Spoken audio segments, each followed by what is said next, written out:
संतों की जहाँ कृपा दृष्टि हो वहाँ सब मंगल ही मंगल होता है। एक संत हुआ करते थे वृंदावन में, माधव दास जी।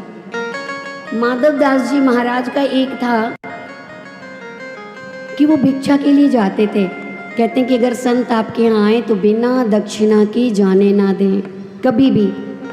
जितना हो सके भोजन कराइए, प्रसाद ग्रहण कराइए, आदर सत्कार जैसा आपसे बन पड़े वैसे करें, पर कभी भी किसी ब्राह्मण को, किसी संत को बिना दक्षिणा के कभी ना जाने दें। दक्षिणा का एक अपना ही महत्व होता है। यहाँ पे क्या था, माधव दास जी एक बूढ़ी माई के पास जाया करते थे, और बूढ़ी माई जैसे ही वो जाते तो वो गालियाँ देने लगती। हट्टा कट्टा है, चला आता है मांगने के लिए, कमा के नहीं खा सकता, रोज का उसका था। और वो इतनी मन में दुखी क्यों होती थी, उस बुढ़िया के पुत्र के बेटा नहीं था, विवाह तो हो गया था, नाती नहीं घर में, बड़ी व्याकुल और दुखी रहती थी। तो वो साधु संतों आदि पे सभी पे क्रोध करती थी कि परमात्मा ने मुझे कुछ नहीं दिया, इस तरह की उसकी विचारधारा होती थी। इधर क्या हुआ कि माधव दास जी ने जाना बंद नहीं किया। लोगों ने कहा कि आप क्यों जाते हो महाराज जी, जब बुढ़िया आपको रोज गाली देती है। कहते हैं कि जो उसके पास है वही तो देती है, और ये तो संत ही हैं जो किसी की गालियां भी बर्दाश्त कर लेते हैं, और किसी के बस की बात नहीं है।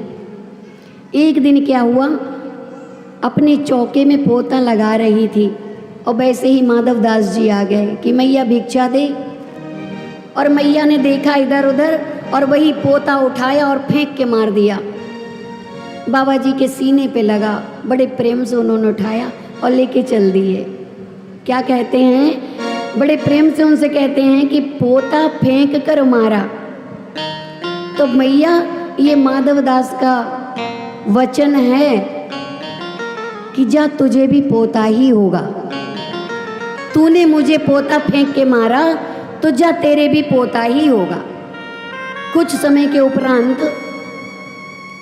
मैया के पोता हुआ, बड़ा खुशी और आनंद से थी। कहती है कि अगर मैं तो गालियां ही देती रही, गाली ही देती रही उनको, और पोता फेंक के मारा तो मुझे पोता हुआ। अगर मैं प्रेम सहित कुछ प्रसाद देती तो शायद मेरे घर पे ध्रुव और प्रहलाद जैसे बच्चे होते।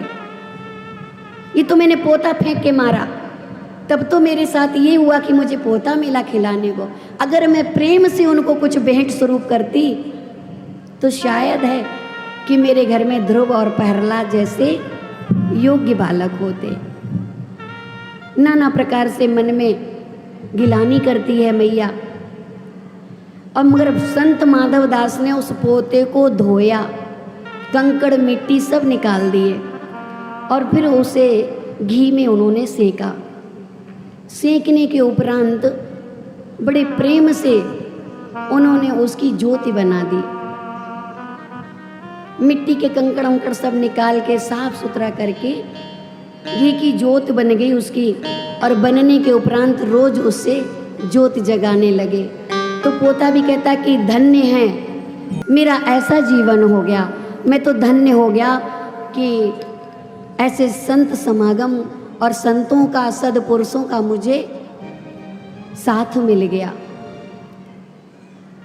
नाना प्रकार से कहा जाता, तभी तो कहते हैं कि संत समागम बड़े भाग्य से होता है।